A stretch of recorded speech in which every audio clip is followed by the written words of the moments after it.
বড়িটা কোথায় লুকিয়েছে রে? হুম, বড়ি।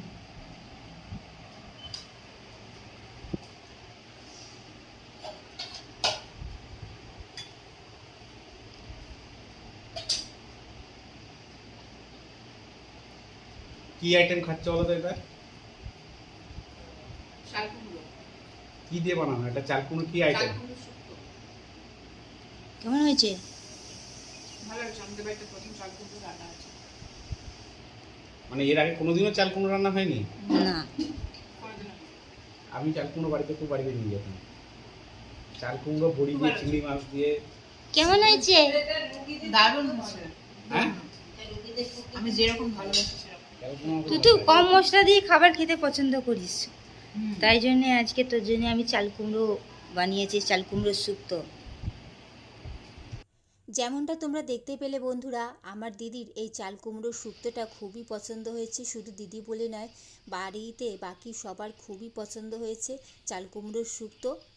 আর যেমনটা তোমরা শুনতেও পেলে যে এর আগে আমাদের বাড়িতে কোনো দিন চাল কুমড়ো রান্না হয়নি, এই প্রথমবার আমার মাধ্যমে চাল কুমড়োর একটা রেসিপি হলো। আর আমি সবসময় চেষ্টা করি কিছু ইউনিক করার, তাই আজকে তোমাদের সামনে আমি নিয়ে চলে এসেছি চাল কুমড়োর শুক্তো। এর আগে আমার চ্যানেলে কিন্তু আরও দুটো শুক্তো রেসিপি আমি শেয়ার করেছিলাম, তোমরা চাইলে সেটা দেখে নিতে পারো। একটা ছিল ঢ্যাঁড়সের শুক্তো আর একটা ছিল অথেন্টিক অনুষ্ঠান বাড়ির স্টাইলের শুক্তো। আর আজকে আমি তোমাদের সামনে 3 নম্বর বার শেয়ার করতে যাচ্ছি চাল কুমড়োর শুক্তো। তো দেখো, একটা চাল কুমড়ো কিনে আনা হয়েছিল, তো এটাকে আমি প্রথমে ভালো করে কেটে নেব, ছোট ছোট টুকরো করে কেটে। আর ওটা ভালো করে ধুয়ে আমি রেখে দেব। চলো তাহলে পরবর্তী স্টেপে যাওয়া যাক। প্রথমেই দেখো আমি কড়াই বসিয়ে দিয়েছি, এর মধ্যে আমি 1 চামচ কালো সর্ষে প্রথমে শুকনো খোলায় একটু নাড়াচাড়া করে নেব। তারপর এটা নামিয়ে এটা একটু গুঁড়ো করে নেব। একদম মিহি গুঁড়ো করব না, একটু জাস্ট গোটা গোটা থাকবে, কারণ এটা পরে কাজে লাগবে।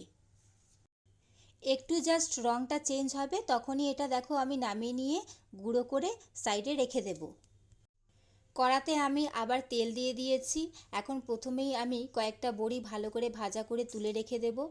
আর বড়ি তোমরা যে কোনো বড়ি ইউজ করতে পারো, আর বড়ি ছাড়া কিন্তু শুক্তো কোনো মতেই মানায় না।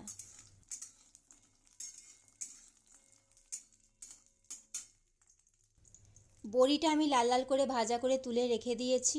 এখন ওই তেলের মধ্যেই আমি একটা তেজপাতা দিয়েছি, আর এর সাথেই কয়েকটা মেথি দিয়ে দিচ্ছি আমি। ফোড়নটা কয়েক সেকেন্ড আমি একটু ভাজা করে নেব। সুন্দর একটা মিষ্টি গন্ধ বেরিয়েছে, মেথির কিন্তু খুব সুন্দর একটা গন্ধ আছে। এখন আমি কেটে ধুয়ে রাখা চাল কুমড়োর টুকরোগুলো এর মধ্যে দিয়ে দিচ্ছি।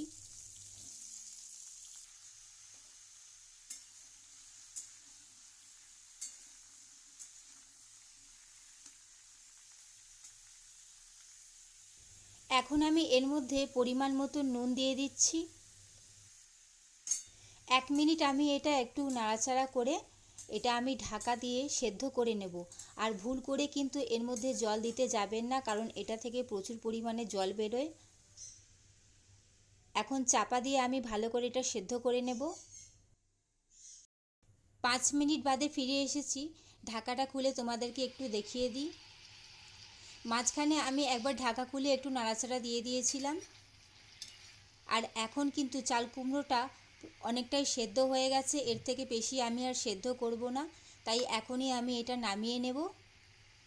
আর ঢাকাটা খুলতে এত সুন্দর একটা মেথির গন্ধ, যেটা তোমরা না বানালে কিন্তু বুঝতেই পারবে না। তো আমি এটা নামিয়ে নিচ্ছি এখন। অন্যদিকে দেখো, আমি একটা বাটিতে দুধ নিয়েছি, আর এর সাথেই আমি 1 টেবিল চামচ গোবিন্দভোগ চাল ভিজিয়ে রেখেছিলাম, সেটা ভালো করে বেটে নিয়েছি, সেটাই দুধের মধ্যে মিশিয়ে দিচ্ছি আমি।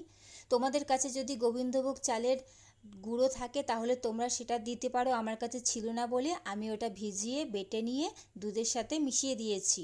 তোমরা চাইলে এখানে জলও ইউজ করতে পারো দুধের সাথে। তোমরা তো জানো যে গোবিন্দভোগ চালের খুব সুন্দর একটা স্মেল আছে, তাই গোবিন্দভোগ চালের গুঁড়োটাই আমি এখানে ইউজ করেছি। অন্যদিকে আমি আবার কড়াই বসিয়ে দিয়েছি, ওর মধ্যে সামান্য একটু সর্ষের তেল দিয়েছি।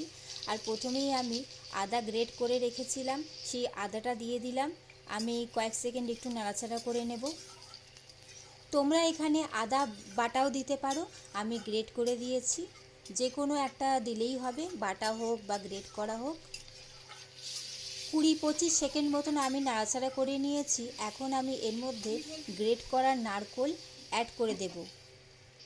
আর নারকেলটা কিন্তু এখানে দিতেই হবে, কারণ যেহেতু এটা শুক্তো, আর শুক্তোতে কিন্তু আমরা নারকেল দিয়েই থাকি। নারকেলটা না দিলে কিন্তু ভালো লাগবে না একদম, যেহেতু এটা নিরামিষ, তাই নারকেলটা দেওয়ার চেষ্টা করবেন। তো নারকেলটা আমি আদার সাথে কয়েক মিনিট একটু নাড়াচাড়া করে নেব।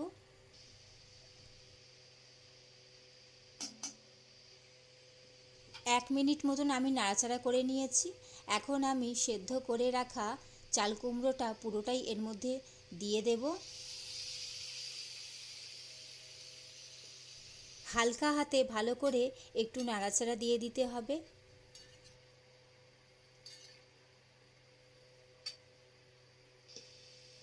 এখন আমি এটা 5 মিনিটের জন্য ঢাকা দিয়ে রেখে দেব।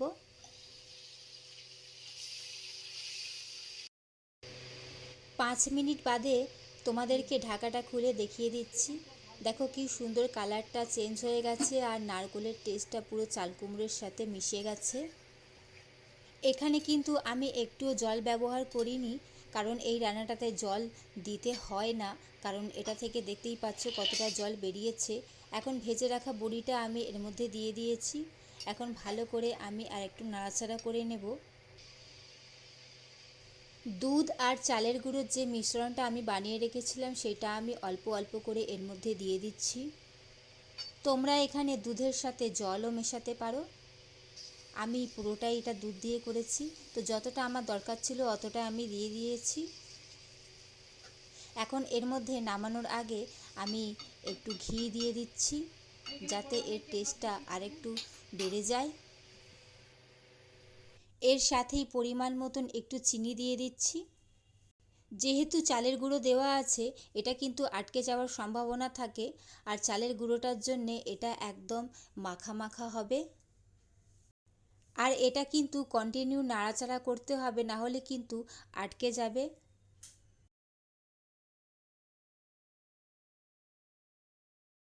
ফাইনালি নামানোর আগে আমি ওপর থেকে কালো সর্ষের গুঁড়ো, যেটা আমি শুকনো খোলায় ভেজে গুঁড়ো করে রেখেছিলাম, সেইটা ওপর থেকে আমি ছড়িয়ে দিচ্ছি।